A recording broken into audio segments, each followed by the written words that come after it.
Today we're talking about Art Nouveau. Art Nouveau was an international movement that integrated two of the most influential forces in the world, art and nature.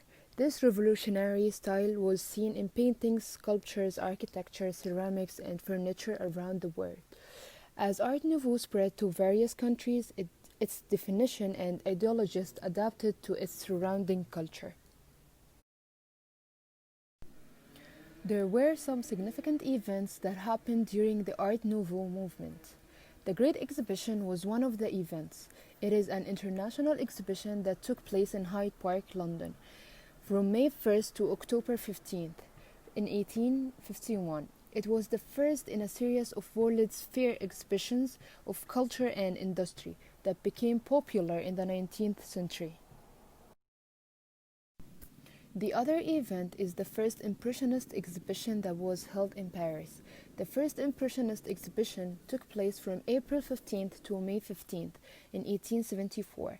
It was led by a group of French artists this group of artists called themselves the Anonymous Society of Painters, Sculptors, and Engravers. There are some magazines that were popular in this period. One of them is Juggin magazine. Perhaps the most popular of art magazines was Juggin.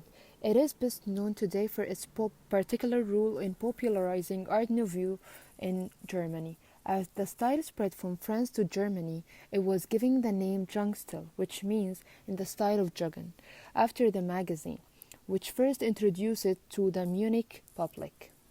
Another magazine is Simplicissimus magazine. Perhaps the best known satirical journal from this period was Simplicissimus. It was founded by the publisher Albert Langen in Munich. Also, there were some iconic paintings that were made in Art Nouveau.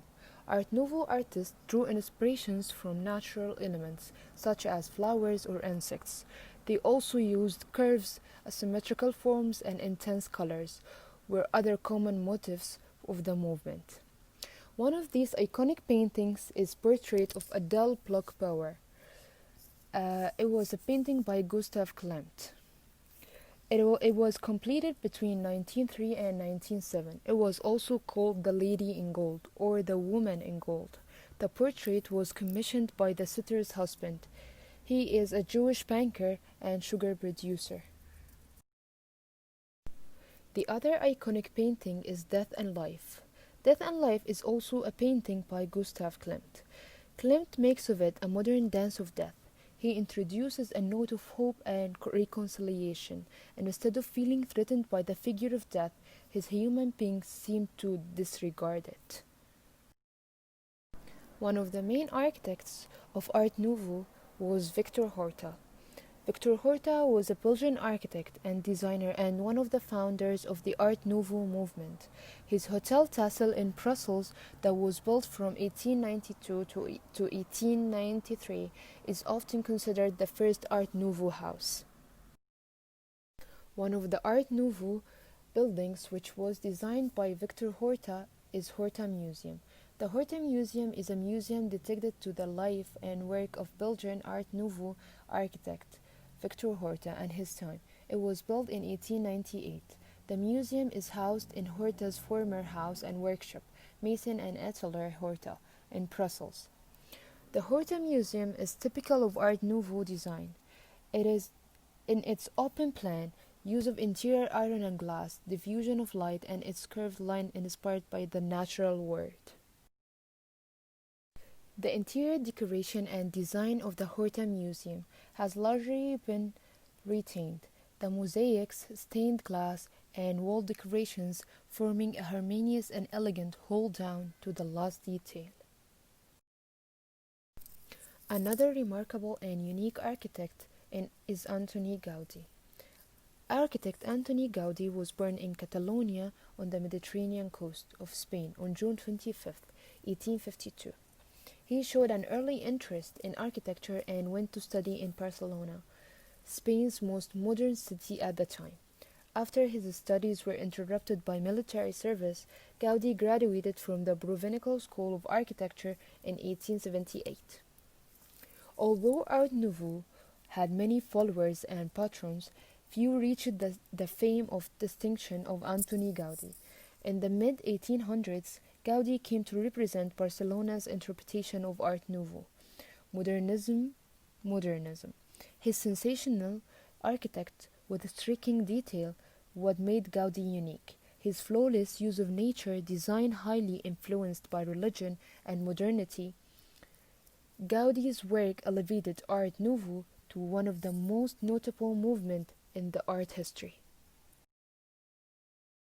One of Antoni Gaudí's unique buildings is Casa Batlló, an Art Nouveau modernist dream. The iconic Casa Batlló in Barcelona, Spain, was commissioned by the industrialist Josep Batlló and was built by Antoni Gaudí between 1904 and 1906.